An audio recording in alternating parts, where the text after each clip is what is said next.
बर्फबारी के सीजन से निपटने के लिए लोक निर्माण विभाग ने सभी तैयारियां पूरी कर ली और अधिकारियों को भी जल्द रेस्टोरेशन कार्य करने के निर्देश दिए गए हैं। शिमला में प्रेस वार्ता कर लोक निर्माण मंत्री विक्रमादित्य सिंह ने कहा कि बर्फ के सीजन को देखते हुए विभाग सारी परिस्थितियों से निपटने के लिए पूरे प्रदेश में पूरी तरह से तैयार है। सभी अधिक बर्फ पड़ने वाले स्थानों में 75 बुलडोजर सहित अन्य मशीनरी भेजी जा चुकी है। 2 स्नो ब्लोअर मशीन पहली बार बर्फबारी हटाने के लिए इस्तेमाल की जाएगी। विक्रमादित्य सिंह ने कहा कि 18 करोड़ की लागत से 12 नई वैली ब्रिज बनाए गए हैं, जो कि अभी बरसात में बहुत काम आए। इसके अलावा विक्रमादित्य सिंह ने कहा कि पीडब्ल्यूडी सभी रेस्ट हाउस को आउटसोर्स करने जा रही है ताकि स्थानीय लोगों को रोजगार मिल सके और रेस्ट हाउस की खस्ता हाल को भी ठीक किया जा सके। वहीं विक्रमादित्य सिंह ने कहा कि 22 जनवरी को होने वाले अयोध्या राम मंदिर के प्राण प्रतिष्ठा कार्यक्रम में शामिल होने का उनको भी न्योता मिला है। इसमें कब शामिल होना यह फैसला समय अनुसार लिया जाएगा। राम में सभी को आस्था है, इसका राजनीतिकरण करना गलत है। स्वर्गीय वीरभद्र सिंह ने राम मंदिर निर्माण के लिए अंशदान दिया था और वे सभी धर्मों के संरक्षण भी थे। पेरेंट्स का, क्योंकि उसका कोई रिकॉर्ड तो रहता नहीं है,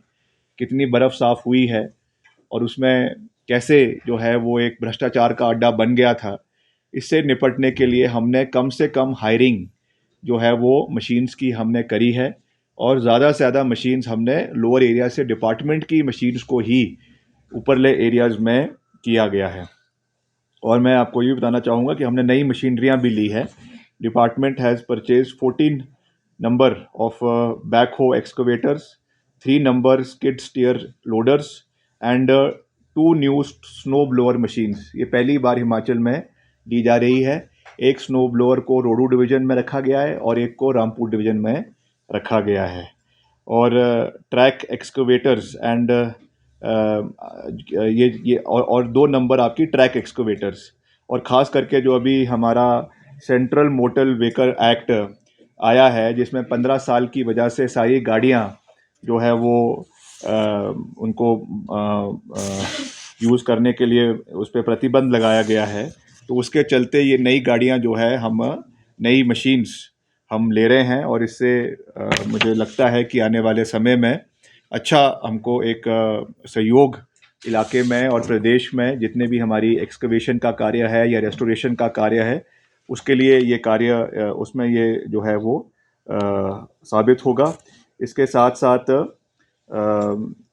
जो है हमारी 21 करोड़ की लागत से 109, ये इम्पोर्टेंट है, 21 करोड़ रुपए की लागत से 109 नई मशीनरी खरीदी गई है और 27 करोड़ की लागत से 104 मशीनरी की खरीद अभी प्रक्रिया में है, जिसमें जेसीबीज है, पोकलेन्स है और आपकी यूटिलिटी व्हीकल्स है और आपके जो है वो ये जो है टिपर्स है।